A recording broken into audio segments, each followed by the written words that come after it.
Hello, everyone, and welcome to Pike TV. Once again, we have the pleasure of talking with one of the city commissioners for the city of Pikeville, and it's one of our favorite commissioners, Barry Cheney. Well, thank you, Homer. You're my favorite announcer here. Oh, isn't that nice? Okay, we're off to a good start here, Barry.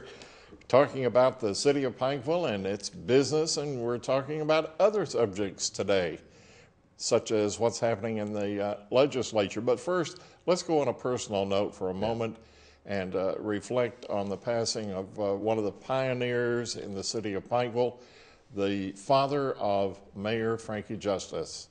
Yes, sir. Frank Justice, I knew him when I was just a young man, and he was always a nice, polite fella. When you read about all the businesses he started, it's unbelievable what he's accomplished over his lifetime. But through the Justice Foundation, he's helped support education, sports, and several other charities throughout the county. So he's given a whole lot to Eastern Kentucky. Frank Justice, father of our mayor, 79 years old, a native of Pikeville, and as you just said, one of the most knowledgeable businessmen, not afraid to take a chance, and it paid off in his situation. Absolutely. You were talking earlier before we went on the air, donations to Pikeville High School in his past? Yes. The Justice Foundation buys the computers for Pikeville High School, Pikeville Grade School. And, in fact, my son learned to work on a computer that was donated by the Justice Foundation. In the legislature in Frankfort this week, the casino amendment vote, which was really an amendment to put it on the ballot for vote, was voted down. One of our two mountain senators here in Pikeville, Ray Jones, voted against that. The other did also, Johnny Ray Turner. You were talking earlier about your admiration for his courage. Well, Ray Jones, he's a courageous young man. And I think getting up on the Senate floor and coming out against gambling the way he did just so shows you how courageous he is. And just a little story about him. When he first ran, Homer, I had his opponent's sign in my yard. And I just coming in from work, and I got out of my car, and I was starting to my front door, and this guy hollers, "Can I speak to you a minute?" And I turn around, he introduced himself as Ray Jones. And, I don't know if he saw that sign in the yard or what, but anyway, he was very passionate about what his vision was for Eastern Kentucky and what he'd do for Pike County. And, I could see something in him that you just don't see in everybody. And I came in to the house and I told my wife, Pam, I said, "Pam, we've got to vote for that young man." So I went out and took his opponent's sign down and supported Ray Jones. I felt that he was the best man. And, I personally would like to see him run for governor.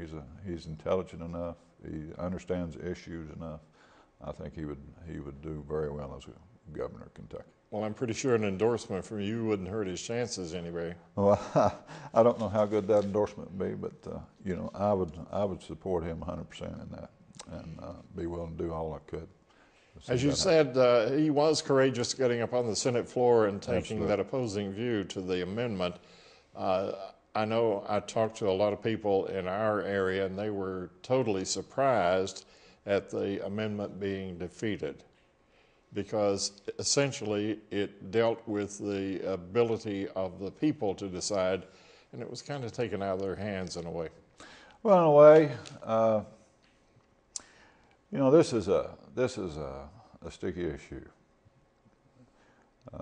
When you talk about gambling, as an economic boost or economic engine in a community, while times are good, there are some benefits to gambling. But as soon as you have a downturn in the economy, these are the first dollars to leave, and you're left with some more problems that go along with gambling. So personally, I can't see I can't see that much of a benefit of having gambling in the state of Kentucky. Let's get to city business for a moment. Okay. Barry, a horse park being considered, second reading of that ordinance. Bring us up to speed on that if you can. Well, this is the second reading of that ordinance, and the reason we had to redo these ordinances because it moved the location of the stable. And the ordinance specifies where the location of the stable will be, and you have to have that to submit the grant. So they allowed us to change that and send that change on to them. What was the nature of the change, the location? It was the stable was going to be on the Island Creek side. You would have to come up Island Creek, up the hill by the UMG facility, and we, which Mayor Justice pointed that out, that that would be hard for horse trailers to be pulled up through there, and that we might need to look at something else. And when it was looked at again, we came around to the other side, to the Bob Amos Park side, where Shelter 3 is, and we decided to put the horse stable there. And that keeps it inside the park system.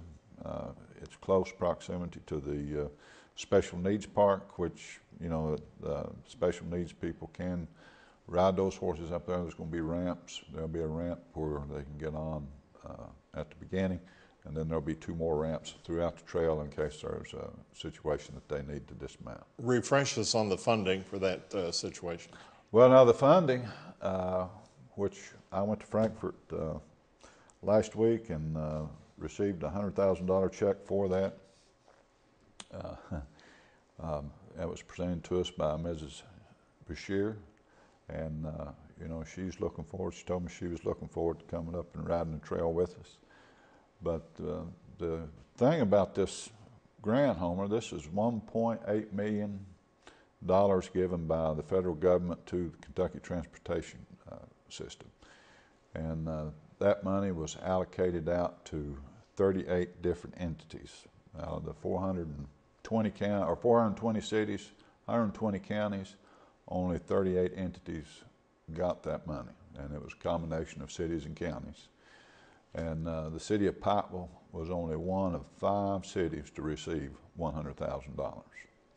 So that speaks to our grant writer and her presentation and what the governor thinks about Kentucky. I talked to him about 3 weeks prior to that, and he was very complimentary about Pikeville, what we've done up here, and so he likes Pikeville.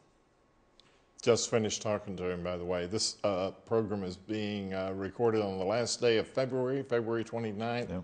So it may be airing a few days after this. If we make any time reference, need to keep that in mind. Main Street Plaza, I'm just looking at the agenda here, and this is an unusual item to me. A local lawyer has made a bid on naming the Main Street Plaza. Yes, sir. Billy Johnson has made a bid for $10,000 and that'll be paid every year for 10 years. But to have his name put up on the Main Street Plaza there. If my 3rd grade math serves me, that's $100,000 for naming rights on the Main Street Plaza. That is. Worthy of mentioning his name again, if you don't mind. Billy Johnson. There you go. Yes. What else do we have here?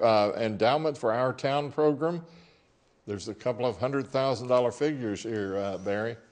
Phase 2 of the Jenny Wiley Theater project. Oh, okay. The Phase 2 for the Jenny Wiley Theater project is Endowment for the Arts grant. That's just permission to apply for that grant, and the mayor signed for applying. We need a little more detail about the theater. What was the final projected cost? Well, we're going to bond about $3 million, and the Jenny Wiley group is going to raise $1 million, so it'll be about $4 million. And then it's a work in progress. It's one of those things that becomes part of the community and will continue to grow over the years. your wishes, the city wishes, have already been forwarded to the architect for plans? Yes, and we're going to have a meeting May or not May, but March 2nd.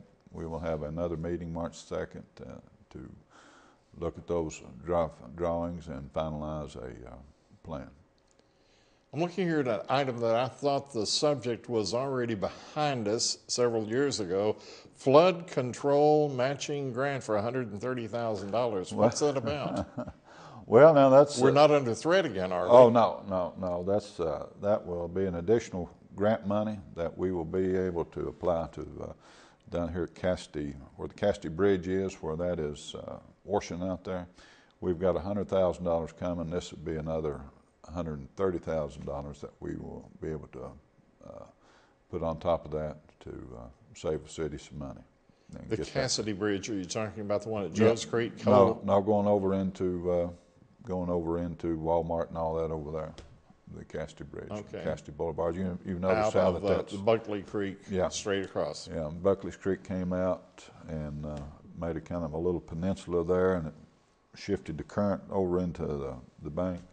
And we didn't want it to expose too much more, cut in there too much, because we've got sewer lines in there, and we didn't want to get those washed out. Have you took a long-range look at that particular bridge and see if it is still capable of handling all the traffic that it does handle? Well, the soundness of the bridge is fine, but down the road we do need another entry into that facility, into that complex over there. Once the Thompson Road project gets underway, more traffic. More traffic, and that's something down the road, and maybe we'll find favor with the governor, some more favor with the governor, and maybe federal government will be able to get some more money. Would that come under the road projects of the state of Kentucky? Yeah, it would come under the road or project. Commonwealth? Yeah. I see here you have a settlement agreement with a couple of powerful agencies, the Environmental Protection Agency and TVA. Was there some sort of dispute involved that a settlement had to be reached? Oh, no. No, we had... It involved water intake pumps? Yeah, our drainage, back years ago, when they designed sewer systems, they designed those sewer systems to handle the street water to go into those sewer systems. So when it rained, the thinking was it just kind of kept things flushed out. Well, the thinking today is that you don't want that because it adds to your flow. And we were under order to reduce that, and we've done that. We've come into compliance, and we've got some more to do, but we're doing a very good job at bringing that into check. Redistricting got put on the back burner. Well, it got rejected on the state level for everything has to revert back to 2002 status quo. That was good for somebody you mentioned earlier in our program today. Yeah. Senator Ray Jones now running unopposed when they went back to the prior figures. Any implications for the city of Pikeville under that decision that was determined by the Kentucky Supreme Court? No, there won't be any implications for us. Our representatives basically will be the same. What about Leslie Combs? Was she affected in any way about having an opponent running in November? I don't think so. I don't think she's got an opponent this November. She was at one time a guest of ours on this show. Maybe we can have her back and talk about any implications of that. Yeah, that'd be good. The redistricting. I'd say a word about Leslie Combs. She is very energetic and passionate herself, and I'll tell you, she has made a fine legislator, and she's well respected down there. She was very vocal on the legislative floor yesterday during the Education Committee considerations of the U-Pike proposal. She was up and defending our university. Yes, sir. Yes, sir. She's a courageous lady herself. And, you know, I said before on this show that we've been blessed with probably some of the best legislators that we've ever had. And, you know, we've had some great ones, but I'm partial to this group that we've got. The U-Pike bill. Now, I want to share with you what I've heard. Okay. And we can see what your reaction might be.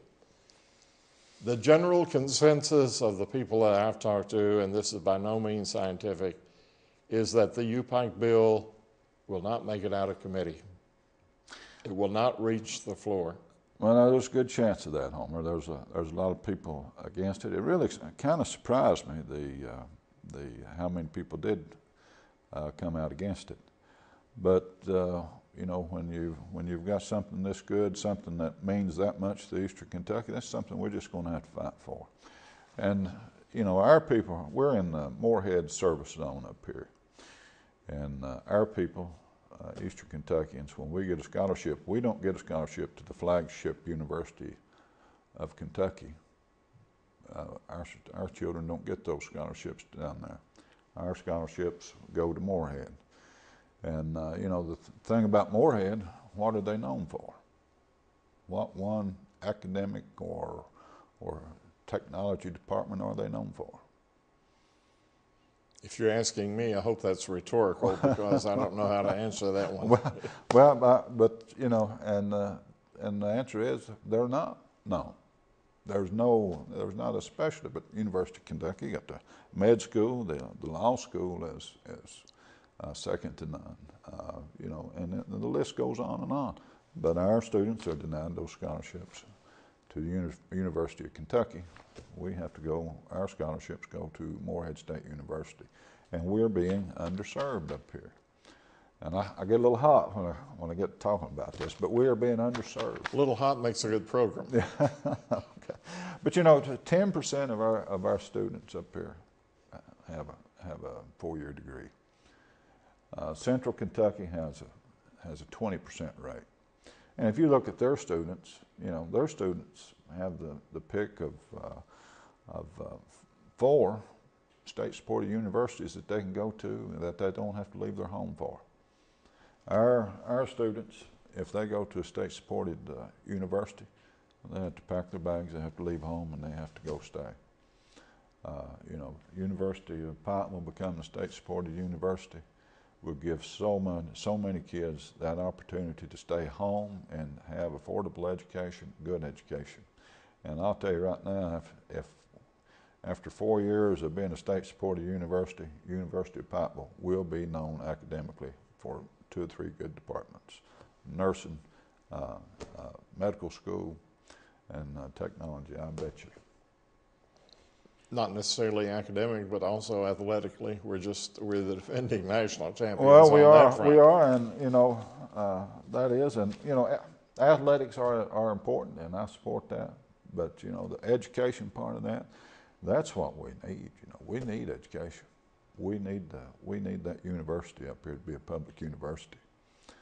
It's good. It's yesterday, Dr. Wayne Andrews, president of Morehead State University, used all the education committee's time to oppose Pikeville, and he made some good points. Yeah. There's always yin and yang in any argument, but it doesn't look like that, I don't want to say this really, it doesn't bode well for the University of Pikeville that there are so many high-profile opposition leaders and spokesmen for not having it.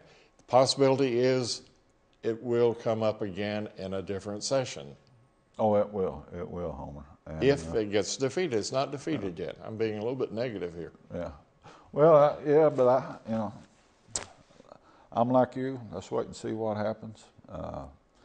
And if it comes out of committee, you know, I think we ought to get us a motorcade and go to Frankfort.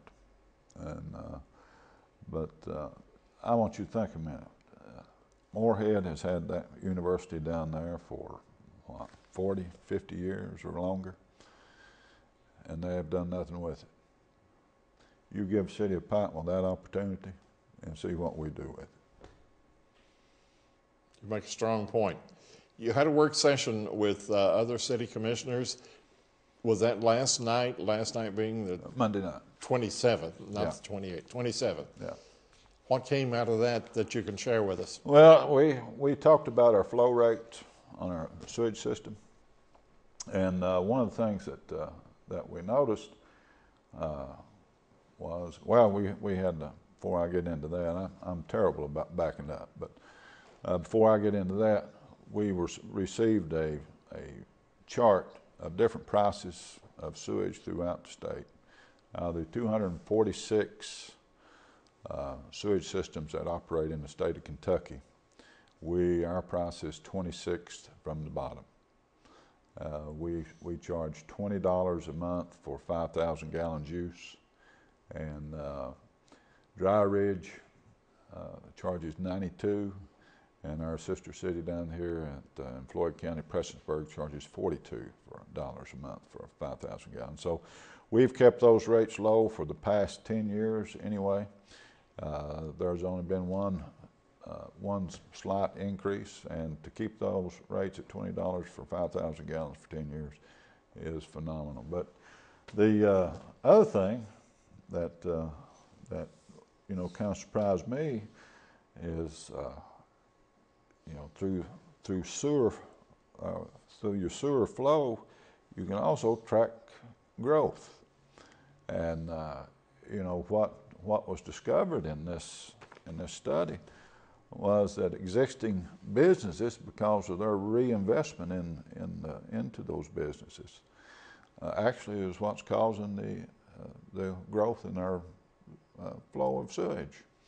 Which, the county jail, which that's one area we probably wouldn't have wanted growth in, but they've doubled when they remodeled. Is the tracking of that usage a reliable way to determine the growth? Well, it's not a reliable way, and it's probably not a way that you would want to. But as they were talking about it and going back to the ways that you do track growth, it just parallels. I mean, we might be on something new. We might have an entrepreneurial idea here, Homer. Oh, I see. But the thing that really surprised me was that you could, from tracking it 7 years ago to date, I mean, it was you could just track the growth of business. Your business in Pike County has grown 100% in 7 years. Our occupational tax receipts have grown 100% in 7 years. And, our sewage has grown nearly 100% in 7 years. Let's talk for a moment. We haven't talked in several programs about the Expo Center. Is it on solid ground, not wobbly? Yeah, it's on solid ground, not wobbly. And I've got 2 big shows, Eric Church coming, Sugar Land coming. And, everybody's looking forward to those. Usage is up on the basketball, high school basketball? Well, we got the girls' 15th region this week, boys' 15th region next week. Then you'll have the indoor arena football. You'll have all kinds of things going on over there. We've increased the usage of that twofold anyway. I'm telling you, it's just unbelievable all that they do over there.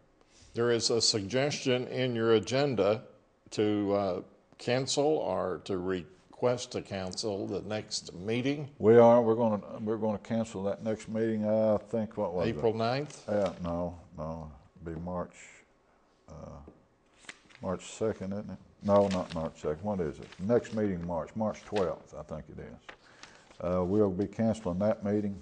City manager is going to be in New York with the National League of Cities board. He's got to be up there. So we're going to have a special call meeting this Monday night. Do a little double duty and clean up some things and talk a little bit more about sewage. So the special call meeting will continue that discussion about the sewer? Yes, it'll be this Monday at 4 p.m. If anybody wants to come. This Monday would be the 5th, maybe, of March? Yeah, I think it is. Let me get my phone out here. Yeah. where I've got all my dates on Once here. again, we have a scheduling problem about this program that is recorded on one date, played back in between dates, Yeah. so we don't want to confuse you too much. Yeah. The Mar- 5th, March 5th will be that special call meeting. It'll be at 4 o'clock. And then the meeting for March 12th is canceled. And then March 26th, I would say me and you will have a fully loaded agenda again to go through. as always. Oh, yes. Well, we started out talking about Frank D. Justice, the recently deceased father of the mayor, Frankie Justice. Let's bring it full circle. And I see on the agenda there is a suggestion to adopt a proclamation. Yes, we adopted a proclamation honoring him, and that was read Monday night and presented to Mayor Justice and the Justice family. And well deserved, by the way, I might add. Yes, and Frank Justice was a city commissioner at one time too. I forgot to throw that in. Prominent family, business family in the city of Pikeville.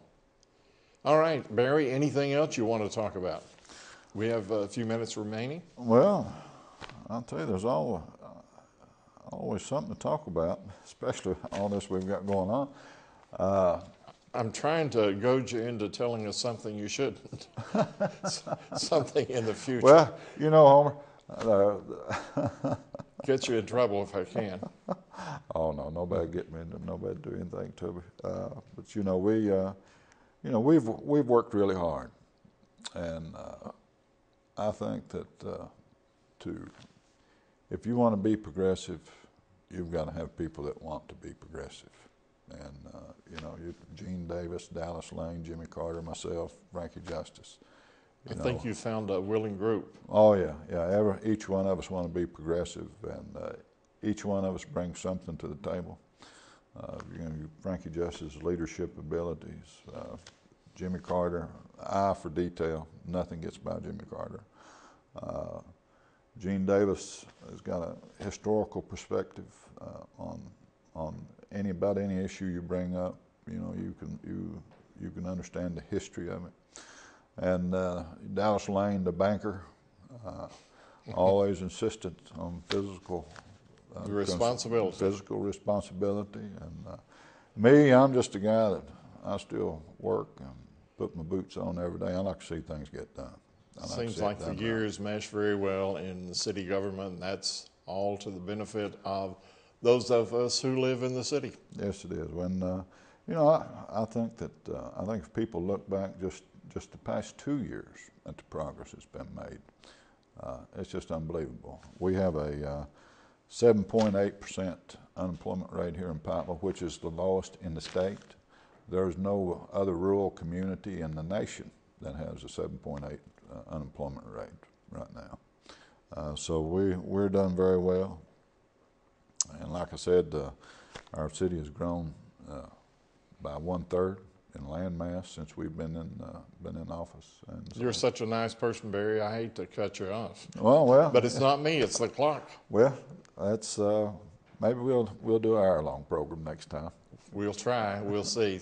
Thank you so much. Thank you, Homer. And thank you for joining us here as we look into our city, the city of Pikeville, with this City Commissioner's Report. I'm Homer Owens. Have a good day.